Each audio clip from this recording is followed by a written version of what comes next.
Guys, जब से captain Marvel की एंट्री एमसीयू में हुई है तब से हर किसी के ब्रेन में बस एक ही सवाल है कि थोर और कैप्टन मार्वल में सबसे ज्यादा ताकतवर कौन है। जहां मेल सुपर हीरोज में थोर बहुत पावरफुल है, वहीं फीमेल सुपर हीरोज में कैप्टन मार्वल बहुत आगे है। पर Carol Danvers god of thunder Thor को हरा सकती है, जो कि सोचने वाली बात है। इसीलिए आज हम कैप्टन मार्वल और थोर का कंपैरिजन करने वाले हैं एंड जानेंगे कि इन दोनों में से कौन ज्यादा पावरफुल है। तो चलिए बिना किसी देरी के वीडियो को स्टार्ट करते हैं। I like this one. Captain Marvel को पावर्स मिली है इन्फिनिटी स्टोन से एंड दूसरी तरफ ओडिन थोर एक गार्डियन गॉड है। इन दोनों की पावर्स एंड इन दोनों की पावर लेवल्स बहुत अलग है। वेल, थोर और कैप्टन मार्वल का कंपैरिजन शुरू करने से पहले इन दोनों की पावर्स को जान लेते हैं। तो सबसे पहले बात करते हैं थोर की। सबसे पहले एक गार्डियन और ओडिन का बेटा होने की वजह से थोर बहुत ज्यादा पावरफुल है। उसके पास सुपर ह्यूमन स्ट्रेंथ है। वो अपनी ताकत से कई खतरनाक एलियंस और रोबोट को आसानी से हरा सकता है। थोर ने अकेले ही डिस्ट्रॉयर को संभाल लिया था, जिसको उसके चारों दोस्तों ने भी मिलकर नहीं रोक पाए थे। हेला, जिसने पूरे एसगार्डियन आर्मी को अकेले ही मारा, उसके सामने भी थोर काफी देर तक टिका रहा। म्यूनिर और स्टॉर्म ब्रेकर जैसे भारी हथियारों को भी थोर अच्छी तरह से यूज कर सकता है। एवेंजर्स एंड गेम में थोर मोटा होने के बावजूद भी बाकी सुपर हीरो से ज्यादा पावरफुल था। थोर की ड्यूरेबिलिटी भी बहुत ज्यादा है। देखने में तो वो नॉर्मल इंसान जैसा लगता है, लेकिन उसकी बॉडी एक इंसान से कई गुना ज्यादा स्ट्रॉन्ग है। वो हर तरह की एनर्जी ब्लास्ट और किसी भी हथियार को मार को सहन कर सकता है। स्टॉर्म ब्रेकर बनाने के टाइम पर वो स्टार के फुल एनर्जी को काफी देर तक बर्दाश्त किया था।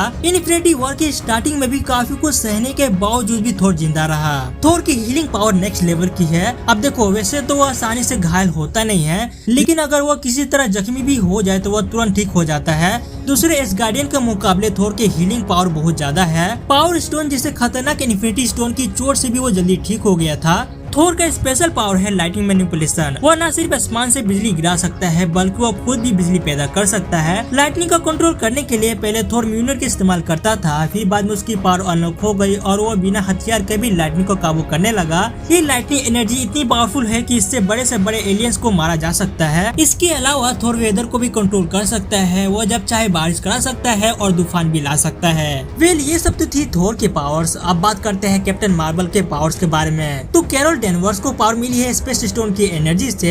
इसके अलावा वो क्री ह्यूमन हाइब्रिड यानी आधी इंसान और आधी एलियन है। कैरल को क्री डीएनए से फिजिकल पावर और टेसरेट क्यूब के एनर्जी से कॉस्मिक पावर मिली है। कैप्टन मार्वल के पास सुपर ह्यूमन स्ट्रेंथ है। वो एक आम इंसान के मुकाबले बहुत ज्यादा ताकतवर है। वो कई पावरफुल एलियंस को आसानी से संभाल सकती है। ऊपर से उसने 6 साल तक योन रोग से मार्शल आर्ट की ट्रेनिंग ली है, जिससे वो एक अच्छी फाइटर बन चुकी है। कैरल के पास कमाल की ड्यूरेबिलिटी है। एक क्री ह्यूमन हाइब्रिड बनने के वजह से उसकी बॉडी बहुत स्ट्रॉन्ग हो चुकी है। उसे घायल करना बहुत मुश्किल है। जब वो स्पेस से सीधा अर्थ पर आके गिरी थी तब भी उसे कुछ भी नहीं हुआ था। कैरल के पास एनहांस हीलिंग पावर है। अगर वो किसी तरह जख्मी भी हो जाए तो वो बहुत जल्दी ठीक हो जाती है। वेल, ये सब तो कैप्टन मार्वल की फिजिकल पावर्स है, लेकिन यह पावर्स उसके सामने कुछ भी नहीं है, जो कि टेसरेट क्यूब से उसे एनर्जी पावर मिली है। जब कैरल ने उस लाइट स्पीड इंजन पर फायर किया तो उसके अंदर स्पेस स्टोन की बहुत सारी एनर्जी आ गई और वो खुद भी एनर्जी सोर्स की तरह बन गई। वेल, जब तक कैरल की बॉडी पर वो न्यूरल इनहिबिटर चिप लगी थी तब तक वो सिर्फ फोटोन ब्लास्ट का ही यूज कर सकती थी,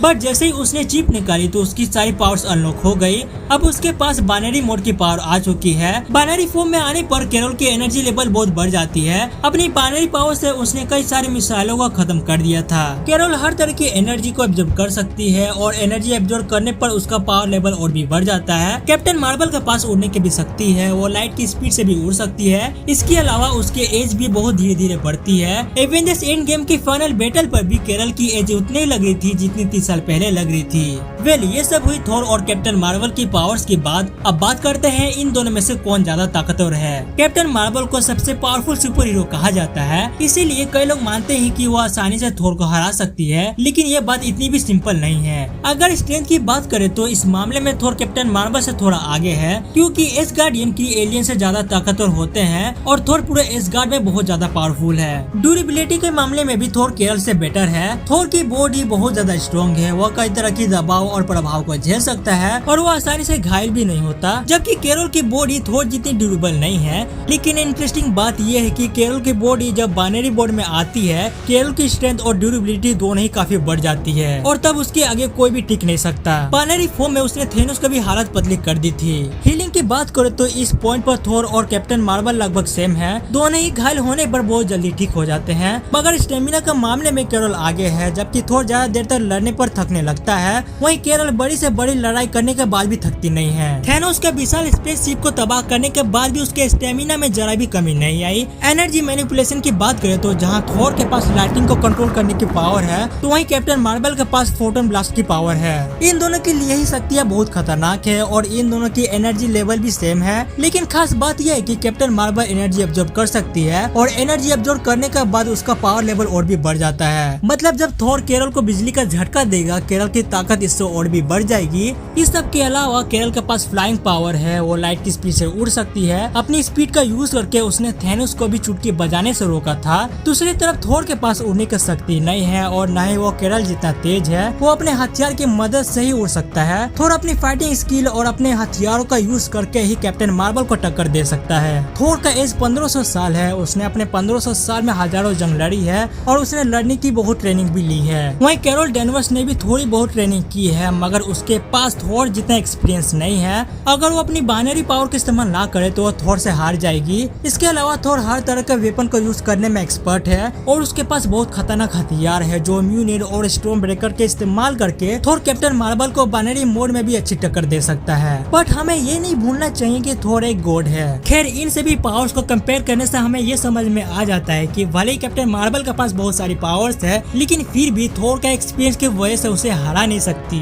सो ये थी थोर वर्सेस कैप्टन मार्वल का कंपैरिजन वीडियो। अगर आपको ये वीडियो अच्छी लगी हो तो इसे लाइक और शेयर जरूर कीजिए और ऐसे सुपर हीरो वीडियोस देखने के लिए चैनल को सब्सक्राइब कर लीजिए, प्लस बेल आइकन को ऑल कर दीजिए जिससे कि आपको कोई भी वीडियो मिस ना हो। सो फिर मिलते हैं किसी एक और नई वीडियो में।